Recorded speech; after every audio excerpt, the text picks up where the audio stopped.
Ton chien a du mal à rester seul et il peut faire des bêtises quand t'es pas à la maison, alors regarde cette vidéo. Ok, alors aujourd'hui on va parler de la solitude, on va parler d'apprentissage de la solitude, mais on va pas parler de ce qu'on appelle la détresse d'isolement. La détresse d'isolement, c'est encore un cas à part, c'est un cas beaucoup plus extrême et c'est pas de ça dont on va parler parce que ça mérite une vidéo à elle seule.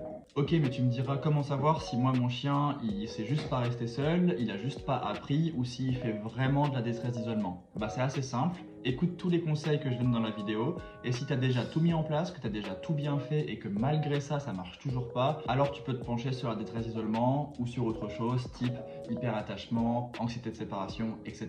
etc. Ok, alors dans un premier temps, ce qu'il faut comprendre, c'est que être seul, c'est pas une compétence qui est innée chez les chiens, c'est des animaux sociaux comme nous, ils sont pas faits pour rester seuls pendant plusieurs heures dans une maison, dans un appart ou même dans un jardin.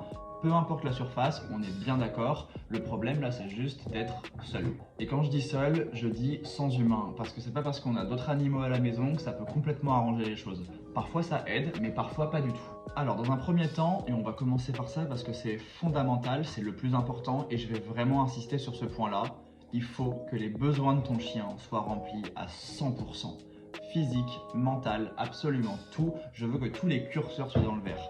Si les curseurs sont pas dans le vert, tu peux essayer de faire tous les exercices que tu peux faire tous les efforts du monde pour apprendre la solitude à ton chien, ça ne marchera pas ou tu auras des difficultés pour le faire. Ok, alors une fois que tu t'es assuré que tous ces besoins sont comblés, il faut savoir que la solitude c'est un apprentissage et comme n'importe quel autre apprentissage, le rappel, le assis, le coucher, peu importe, ça se fait graduellement. On va pas demander au chien de rester seul du jour au lendemain pendant 8 heures, c'est impossible. Certains le feront, mais c'est pas du tout une majorité. Il faut que ça soit fait graduellement. Donc d'abord, tu vas essayer de voir s'il est capable de rester seul quand tu es juste dans une autre pièce. Et oui, ça sert à rien de partir de la maison. Si déjà ton chien il est pas capable d'être seul quand tu es dans le salon et que lui il est dans la cuisine ou inversement, c'est pas possible. Et puis ensuite, comme tu l'auras sans doute compris, on va faire les choses très graduellement. On va d'abord partir 5 minutes, 10 minutes, un quart d'heure, une demi-heure, une heure, et on va essayer de valider chaque palier. Comment on sait si on valide un palier? Eh bien, le meilleur moyen de le faire, c'est d'avoir une caméra. Pourquoi une caméra c'est important? Parce qu'il faut savoir que c'est pas parce que ton chien ne chouine pas, ne pleure pas, que tu l'entends pas aboyer ou qu'il fait pas de destruction que c'est ok la solitude, qu'il la supporte. Et oui, malheureusement, il y a plein de chiens qui restent tout seuls toute la journée et quand le propriétaire rentre chez lui, il constate qu'il n'y a aucun dégât, que les voisins ne sont pas pleins d'aboiements, donc il se dit ok, tout va bien. Et en fait, si on mettait une caméra, eh ben on se rendrait compte que le chien, il passe sa journée à tourner en rond, à se coucher, à se lever, il sait pas se poser, qu'il a des comportements de stress, d'anxiété, et en fait le chien il est pas bien du tout, simplement il ne l'exprime pas vocalement ou il ne l'exprime pas en détruisant. Tu l'auras compris, c'est pourquoi la caméra elle est essentielle, parce qu'elle va te permettre de savoir dans quel état émotionnel est ton chien quand tu pars. Est-ce que quand tu pars, 20 minutes après, il est dans son panier, tranquille, il se préoccupe pas trop de ce qui lui arrive, ou est-ce qu'il est à la porte pendant 20 minutes en train de chouiner, en train de faire des tours, et là ça va pas du tout. La caméra, c'est vraiment un outil indispensable pour pouvoir connaître ce paramètre et donc pouvoir ajuster les durées et ajuster les temps de départ. Si 20 minutes ça va mais que 1 heure c'est trop, tu ne peux que le voir en utilisant une caméra.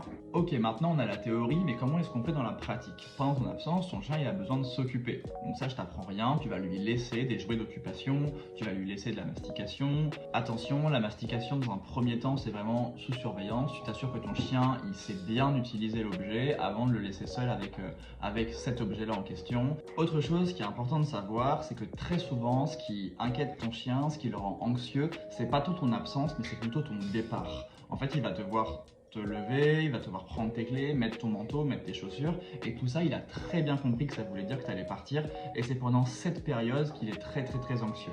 Donc moi, ce que je t'invite à faire, c'est de ne pas lui donner ton compte, de ne pas lui donner la mastication, de ne pas lui donner donc les jouets d'occupation au moment du départ, parce que de toute façon là c'est trop tard, il est déjà anxieux, le risque c'est qu'il associe ce que tu lui donnes à un truc mauvais en plus, donc donne-lui 10-15 minutes avant. En fait l'idée c'est qu'il soit détendu pendant ton départ, et je te rappelle qu'un chien qui mastique, un chien qui lèche, un chien qui est en train de s'occuper avec je sais pas un tapis de fouille par exemple, et ben normalement il sécrète des endorphines, il sécrète des bonnes hormones, des choses qui vont lui permettre d'être relaxé, détendu et rendre ton départ moins difficile. Et une fois que tu seras parti, il pourra continuer à s'occuper avec les jouets que tu lui auras donnés. Du coup, un peu dans le même état d'esprit, essaye de jamais partir de chez toi dans la précipitation, dans le stress. Donc anticipe, si tu dois être à ton boulot à 9 h, pars pas à 45 en train de courir pour mettre tes affaires, parce qu'en fait, le fait de te voir t'agiter, courir partout et être un peu stressé, ça va aussi angoisser ton chien. Donc moi, ce que je t'invite à faire, c'est après ta balade du matin, tu prévois un temps où tu vas te poser, je sais pas, tu prends un café, tu te détends, tu fais en sorte que ton chien se pose aussi. Tu prends ton temps, tu auras par exemple préparé toutes tes affaires en amont, comme ça quand il est l'heure de partir au travail, tu pars calmement, sans stresser, sans te précipiter et tu véhicules aucune anxiété à ton chien. Et ça c'est vraiment très important. Je te partage une petite expérience personnelle, moi c'est un peu ce qui m'a sauvé la vie. Laïka, elle avait des petits problèmes avec la solitude et donc j'avais l'impression que je devais faire la balade la plus longue possible le matin pour qu'elle soit très fatiguée. Résultat, je prenais tout le temps que j'avais le matin pour faire la promenade et quand je rentrais, j'avais 5 minutes pour me préparer et pour aller au boulot. Et en fait, dans ces 5 minutes-là, Laïka, elle était complètement stressée parce qu'elle me voyait courir partout. Ce que j'ai fait, c'est que j'ai réduit la balade de 20 minutes et j'ai pris un vrai quart d'heure pour me poser avec elle, boire mon café, être vraiment chill, être vraiment calme, partir hyper sereinement. Et à partir de là, j'ai eu beaucoup plus de facilité avec la solitude. Enfin, elle a eu beaucoup plus de facilité avec la solitude. Ok, mais tu vas me dire, malheureusement, malgré tout ça, quand je rentre chez moi, il y a des destructions. Mon chien, il a bouffé mon canapé, il a bouffé les coussins, il a détruit la télécommande, je m'en sors pas. Donc tu t'en doutes, ton chien peut détruire pour deux raisons. Parfois, c'est les deux en même temps. Ça peut être par stress, par anxiété, parce qu'il a besoin de décharger son émotion en mastiquant un objet. En fait, quand il fait ça, ça l'aide à décharger son stress. Ou ça peut être tout simplement par ennui, parce que bah ouais, c'est sûr que même après une balade, au bout de 7 heures d'absence, ton chien il peut un petit peu se faire chier. Et donc là, il va prendre le premier truc qui lui passe sous la bouche, parce qu'il va trouver ça marrant de le dégommer. On est bien d'accord que quand c'est de l'ennui et du stress, il faut mieux agir sur tous les points dont on a parlé précédemment. Quand c'est de l'ennui, je vais te donner une méthode qui peut paraître un petit peu stupide, mais tu vas comprendre mon raisonnement. Range absolument tout ce qu'il y a chez toi dans un premier temps. Aseptise ton appart. Tu vas voir où je veux en venir. En fait, si tu donnes pas l'opportunité à ton chien de faire la bêtise, il la fera pas et il va pas se renforcer dans cette bêtise. En fait, les chiens, ils ont un système qu'on appelle un système d'auto-renforcement.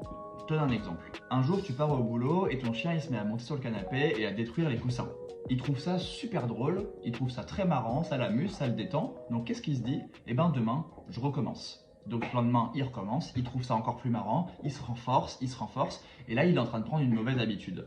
Le meilleur moyen de casser cette habitude, c'est de ranger tes coussins. Tant pis, pendant 1 ou 2 mois, tu n'auras plus tes coussins dans ton salon, mais crois-moi, un jour tu pourras les remettre et ça marchera. En fait, ce qui va se passer, c'est que tu vas enlever tes coussins du canapé, tu vas les mettre dans une autre pièce, par exemple, que tu vas fermer, et ton chien, il pourra plus jamais faire la bêtise tous les jours pendant tes absences, et en fait, il va un peu oublier que c'était cool. Ils n'ont pas exactement la même mémoire que nous et ils fonctionnent surtout par habitude et par renforcement. Donc si pendant un temps donné, tu l'empêches de se renforcer dans cette bêtise, et ben un jour, tu vas pouvoir te dire ok, là j'ai une petite absence, je vais m'absenter que une demi-heure, c'est pas très long, je vais remettre un coussin et je vais voir ce qui se passe. Tu rentres chez toi, le coussin il n'a pas été détruit.